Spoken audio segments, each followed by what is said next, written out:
कभी सोचा है दोस्तों, दिवाली जैसे खुशियों के त्योहार पर भी कुछ लोग अंधेरा क्यों जगाते हैं? जब हर गली, हर छत और हर बालकनी रोशनी से चमक रही होती है, जब हर बच्चा फूलझड़ियां जला रहा होता है और लोग एक दूसरे के घरों में मिठाई लेकर जाते हैं, तब कुछ ऐसी जगह भी होती हैं जहां दिए तो जलते हैं, लेकिन वो रोशनी अंधेरा दूर करने के लिए नहीं, उसे बुलाने के लिए होती है। उन दियों के साथ कुछ और भी जागता है, एक पुरानी प्रथा, एक डर और कभी कभी कुछ ऐसा जो शैतानी होता है।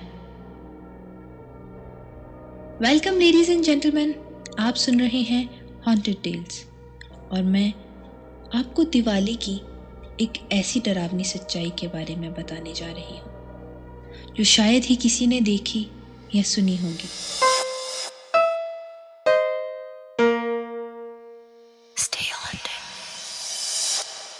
ये कहानी शुरू होती है एक ऐसे शहर के ऐसे फ्लैट से जहाँ दिवाली की रोशनी और खुशियों के बीच कुछ ऐसी चीजें जाग रही थी जो कभी सामने नहीं आती। दिवाली आने वाली थी और शहर की हर गली रोशनी से जगमगा रही थी। टेरेस पर बच्चे पटाखे जला रहे थे और हर तरफ खुशियों का माहौल था। इस साल संध्या के लिए दिवाली थोड़ी खास थी। पहली बार वो अपने नए फ्लैट में अकेली दिवाली मनाने वाली थी। 3 महीने पहले ही उसने ये फ्लैट लिया था, एक मिडिल क्लास सोसाइटी के 6ठे फ्लोर पर। फ्लैट छोटा था, लेकिन बालकनी से पूरे शहर की रोशनी दिख जाती थी। शाम के वक्त जब वो बालकनी में खड़ी होती तो नीचे से लोगों के बात करने की आवाज़ और बच्चों के खेलने की आवाज़ें आती थी। सब कुछ नॉर्मल था, लेकिन उस बिल्डिंग का एक कोना, ब्लॉक सी, हमेशा थोड़ा सा अलग लगता था। वहाँ के कुछ फ्लैट्स में कभी कभी रोशनी दिख जाती थी, ना ही वहाँ लोग दिखते थे और ना ही बच्चों की आवाज़ें आती थी। बस हर वक्त एक अजीब सा सन्नाटा पसरा रहता था। संध्या जब भी लिफ्ट से ब्लॉक सी के फ्लोर पर जाती, उसे लगता जैसे हवा थोड़ी ज़्यादा अजीब और ठंडी सी हो गई है। एक बार उसने सोसाइटी के वॉचमैन से भी पूछा था, भैया ये सी विंग इतना खाली क्यों रहता है? वॉचमैन ने बस इतना कहा, मैडम कुछ बुजुर्ग लोग रहते हैं वहाँ पर, पता नहीं अपनी ही दुनिया में रहते हैं वो लोग, ज़्यादा किसी से घुलना मिलना शायद पसंद नहीं है उन्हें। और उसके बाद उसने कुछ नहीं कहा। तब संध्या ने इतना ध्यान नहीं दिया। उसने सोचा शायद एक अजीब सा कोइंसिडेंस होगा। पर जैसे जैसे दिवाली पास आने लगी, उसे लगने लगा कि कुछ और भी बदल रहा है। हर शाम जब वो अपनी बालकनी में जाती थी, सामने के सी विंग की कुछ बैल्कनीज में दिए जलते दिखते, लेकिन वो दिए कुछ अलग थे। ना तो उनका रंग नॉर्मल था और ना ही उनके जलने का तरीका। ऐसे लगता जैसे उनका उजाला अंधेरा कर रहा हो।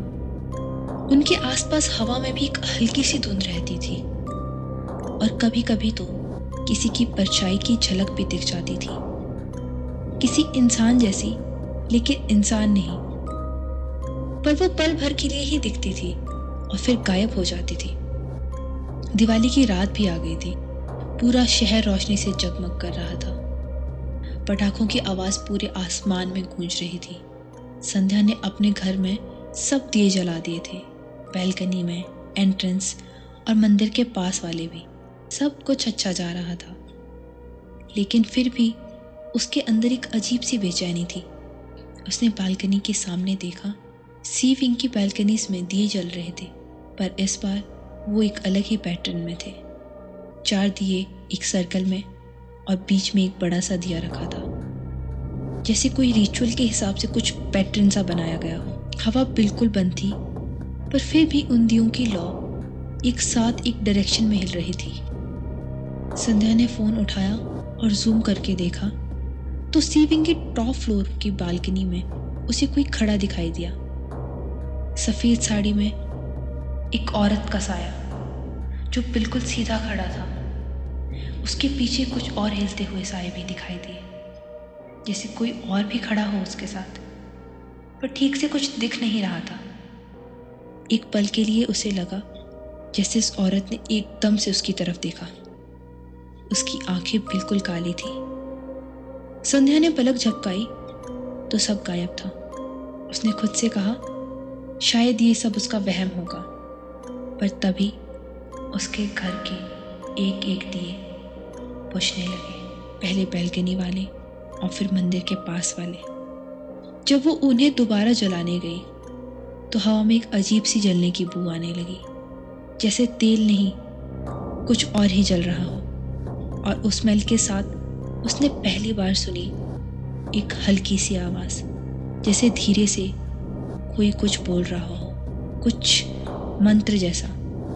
उसे कुछ आवाज़ें सुनाई देने लगी, जैसे कोई कह रहा हो दीपदान दीपदान दीपदान। संध्या के हाथ से दिया गिर गया। उस रात संध्या ने डिसाइड किया अब वो देखकर ही रहेगी कि ये सब चल क्या रहा है। फोन की फ्लैशलाइट और कैमरा ऑन करके वो लिफ्ट से सीधा सी विंग के टॉप फ्लोर तक चली गई। वहां हवा में किसी अजीब सी चीज की जलने की स्मेल आ रही थी, बिल्कुल जैसे कुछ देर पहले उसने अपने फ्लैट में महसूस की थी। उसने रिकॉर्ड करना शुरू किया। वीडियो में सीढ़ियों के कोने में कुछ जलते हुए दिए दिख रहे थे और बीच में एक रंगोली बनी थी, मगर उसमें बस 2 ही कलर थे, काला और लाल। और वो लाल रंग भी कुछ अजीब सा लग रहा था, जैसे रंग नहीं सूखा हुआ खून हो। कैमरा लेकर वो धीरे धीरे आगे बढ़ी। एक फ्लैट के दरवाजे के नीचे से हल्की सी रोशनी आ रही थी। उसे उस फ्लैट के अंदर से वही आवाजें फिर से सुनाई देने लगी, दीपदान दीपदान दीपदान। उसने धीरे से दरवाजा खोला और कैमरा का फोकस अंदर गया। कमरे में दिए एक चक्र में जल रहे थे और बीच में कोई था, वही सफेद साड़ी वाली औरत। संध्या ने कैमरा जूम किया, तभी पीछे से किसी ने जोर से उसके सर पर कुछ मारा और एक ही पल में सब अंधेरा हो गया। जब होश आया तो वो किसी ठंडे और अंधेरे कमरे में थी। उसके हाथ और पैर बंधे हुए थे और चारों तरफ दिए जल रहे थे, वही दिए जो उसने पहले बालकनी में देखे थे और फिर उस फ्लैट में। उसने अपने सामने देखा, वहां कुछ परछाइयां थी, जिसे बहुत सारे लोग खड़े हों, और उनके बीच में बैठी थी एक औरत। लाल आलते से उसके हाथ भीगे हुए थे और उसकी आंखों का रंग एकदम काला था। संध्या को उसकी आवाज कुछ जानी पहचानी सी लगने लगी।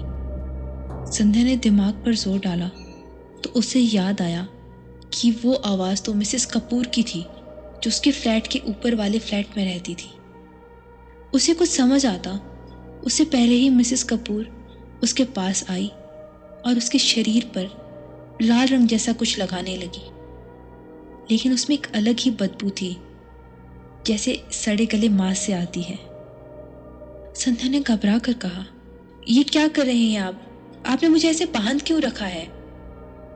मिसेस कपूर धीरे से मुस्कुराई और कहने लगी, हर साल किसी न किसी का दीपदान देना पड़ता है। सालों से यही होता आया है और इस साल वो तुम हो संध्या, जिसकी बलि दी जाएगी ताकि वो जल्दी लौट आए। संध्या को कुछ समझ नहीं आ रहा था। संध्या ने घबराकर बस इतना कहा, वो कौन लौट आएगा? मिसेस कपूर ने हंसते हुए कहा, अंधेरा जो रोशनी होने पर भी दिए के नीचे छुप कर रहता है पर जाता कहीं नहीं, और रोशनी खत्म होने के बाद सिर्फ अंधेरा ही रहता है। संध्या कुछ समझ ही नहीं पा रही थी कि आखिर ये हो क्या रहा है, लेकिन उसे इतना पता चल चुका था कि उसके साथ कुछ गलत होने वाला है। पूरे कमरे में मंत्रों की आवाज गूंजने लगी और दिए की लौ लाल होने लगी। उस लाल रोशनी में संध्या ने देखा कि परछाइयाँ उसके करीब आ रही हैं। उसका कैमरा रिकॉर्ड मोड में फ्लोर पर पड़ा था और उसी कैमरे ने सब कुछ कैप्चर कर लिया था। आखिरी चीज जो उस वीडियो में दिखी वो था संध्या का चेहरा, जो कि अब बिल्कुल बदल चुका था और उसके आसपास वो लाल रोशनी, जैसे कोई अदृश्य शक्ति उसे अपनी तरफ खींच रही हो, और एक जोर की चीखने की आवाज जो शायद संध्या की ही थी। लेकिन उस आवाज के साथ एक और अजीब सी आवाज भी आ रही थी, जो ना तो संध्या की थी और ना ही मिसेस कपूर की। वो कोई तीसरी ही आवाज थी जो किसी इंसान की तो बिल्कुल नहीं लग रही थी। इसके बाद आखिर में बस एक सन्नाटा छा गया, बिल्कुल शांति, जैसे उस जगह कभी कोई था ही नहीं। अगली सुबह वैसी ही थी जैसे हर दिवाली के बाद वाली सुबह होती है। सब लोगों को पूजा के लिए एक जगह आना होता था। हर साल यही होता आ रहा था उस सोसाइटी में। सब लोग एक फिक्स टाइम पर एक जगह इकट्ठे हो चुके थे, लेकिन संध्या अभी तक नहीं आई थी। जब वॉचमैन उसे उसके फ्लैट पर बुलाने गया तो उसने देखा कि उसके फ्लैट का दरवाजा तो खुला था। वॉचमैन ने सबको जाकर बताया कि संध्या के घर का दरवाजा खुला है और संध्या अपने फ्लैट में है ही नहीं। संध्या को हर जगह ढूंढा गया, लेकिन किसी भी सीसीटीवी में उसके आने या जाने की कोई फुटेज नहीं थी। किसी ने बताया कि संध्या को उसने सी विंग में जाते हुए देखा था।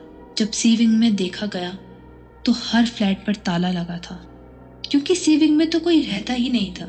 सी विंग काफी टाइम से यूं ही खाली पड़ा था। उस जगह भी संध्या के आने या जाने का कोई निशान नहीं मिला। कुछ देर पूरी सोसाइटी में ढूंढने के बाद संध्या का फोन मिला, जो टेरेस पर पड़ा था। उसके फोन में वीडियो रिकॉर्ड मोड ऑन था और उसमें एक ही वीडियो थी, जिसमें सिर्फ एक ही चीज दिख रही थी, एक दिया जिसका रंग अब लाल था। कहीं आपके आसपास भी तो कोई ऐसे दिए नहीं जल रहे जो अंधेरा भगाने के लिए नहीं, उसे बुलाने के लिए जलाए गए हों? सोच कर देखिएगा। अगर ये कहानी आपको पसंद आई हो तो कहानी को लाइक करें और चैनल को सब्सक्राइब करना न भूलें, क्योंकि हम आपके लिए ऐसी ही कहानियाँ लेकर आते रहेंगे। तो जल्द मिलते हैं एक ऐसी ही कहानी के साथ। तब तक के लिए स्टे हॉन्टेड।